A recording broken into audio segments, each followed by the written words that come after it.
Hieronymous cuddled Tori in his arms. She had fallen asleep during the final act of the film, but then again, he hadn't been paying much attention to it either. The rest of the children seemed asleep, and Hieronymus decided not to risk waking them by picking Tori up and carrying her into the bedroom. They could sleep on the couch, at least for tonight.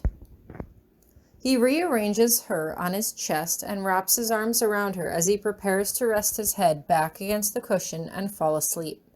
He had just adjusted himself into a comfortable position when he opens his eyes and sees that Virginia is staring directly at him. "Hey," she whispers quietly as she scooches herself towards him. "You still up?" "Obviously," he replies in that same quiet tone so as not to wake the others. "Is there something you need?" "What happened earlier?" Virginia asks. "Tori was fine until she went in to talk to you." "She already said." "It wasn't about Becky," Virginia insists. "Those weren't Becky tears. Those were Grabby tears." Hieronymus pauses for a moment. Tori had always said that Virginia was her best friend, but did she truly know her so well as to be able to distinguish why she was upset? "I know, okay?" Virginia continues. "Remember, I was out with her when she picked up the pregnancy test. She's not pregnant, and she's never going to be." Hieronymus is quiet. "We don't know that." "Well," Virginia shrugs her shoulders awkwardly. "I don't know. But I do know that Tori is terrified that you're going to leave her if she can't produce an heir. She's been afraid of that since last November when we first talked about it over Thanksgiving dinner." "Remember?" Hieronymus stiffens. This was not information that he wanted to discuss with Miss Danson of all people. "I am aware." "So did you two break up?" Virginia asks. "Are you dumping her because she can't have kids?" "Of course not," Hieronymus hisses through gritted teeth. "That is absurd. You can see how devoted I am to Tori. I would never leave her." "So why was she sobbing like the world was ending?" she asks. "I proposed," Hieronymus says at length, and Virginia just stares at him. "But you're already married," she points out. "Why would you propose again?" "Tori never consented to the marriage," Hieronymus reminds her. "She was only drawn into the marital contract because of Potsdam's deception." "You didn't consent to the marriage either, you know," Virginia reminds him. "If anything, I heard that you dissented more than she did." Hieronymus just shakes his head. "I am not sure how much you are aware of, but when Wildseed students enter Iris Academy, there is a real chance that they will make the choice to have their parents forget them. As such, when they are first enrolled, among the paperwork parents sign is a contract giving Potsdam full parental guardianship over their children." "Wait, actually?" Virginia whispers, and Hieronymus nods. "Man, that's messed up." "Tori was a minor at the time," Hieronymus continues. "She was too young to truly consent to a marriage without a guardian's approval. Potsdam signed all of the legal documentation for her as her guardian. I wanted to give Tori a chance to consent to the marriage on her own terms." "Okay," Virginia says softly. "That still doesn't explain why she was crying, though." "I expressed concerns that she was only with me due to Potsdam's trickery," he continues. "I wanted to give Tori the option of choosing a life outside of me. She did not choose to be a noble. If this is truly the life she wants to lead, I want her to choose it independently of me." "That's not how life works," Virginia counters. "Tori doesn't know it, but dating is hard, okay? It's hard to find the one person you want to spend the rest of your life with. You have Tori. Tori has you. You both are happy together.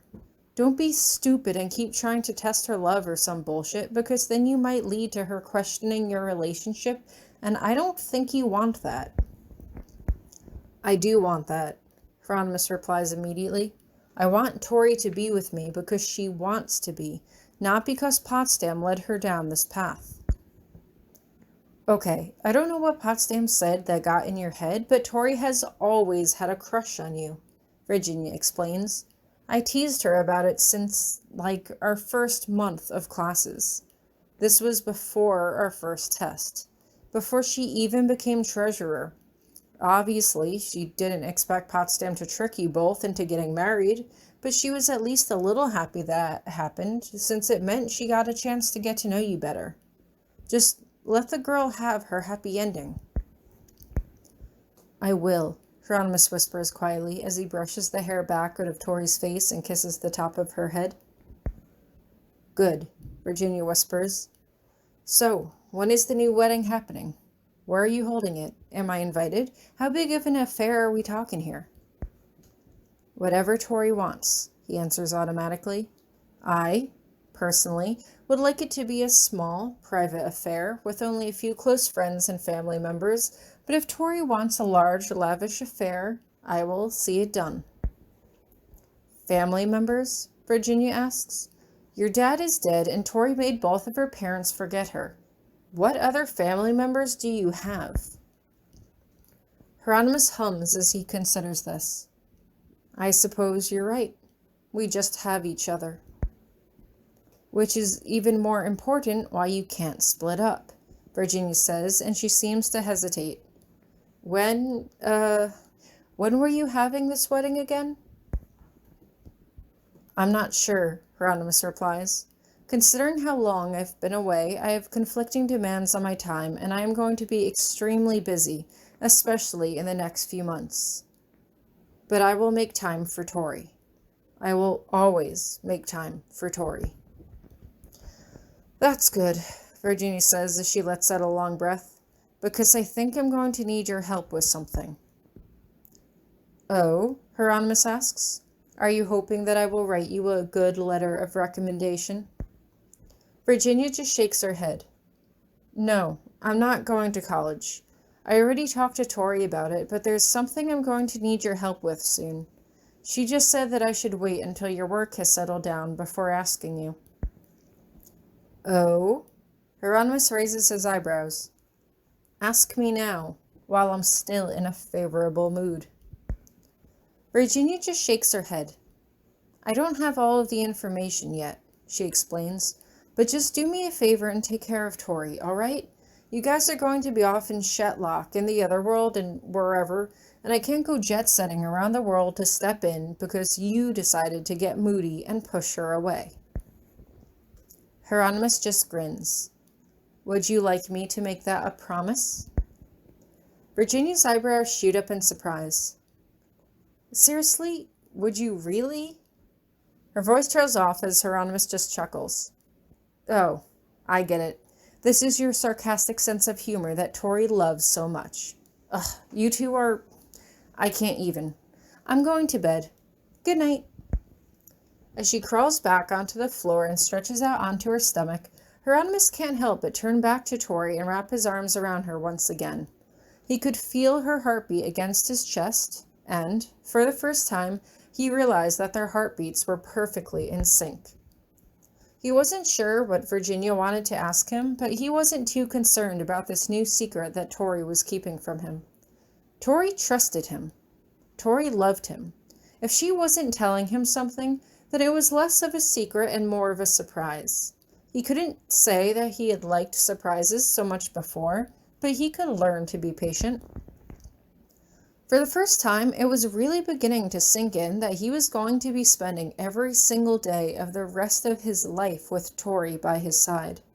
She would fall asleep in his arms every night, and he would wake up every morning with her cuddled up beside him. The thought made him happy, and he realized that he really did appreciate his life.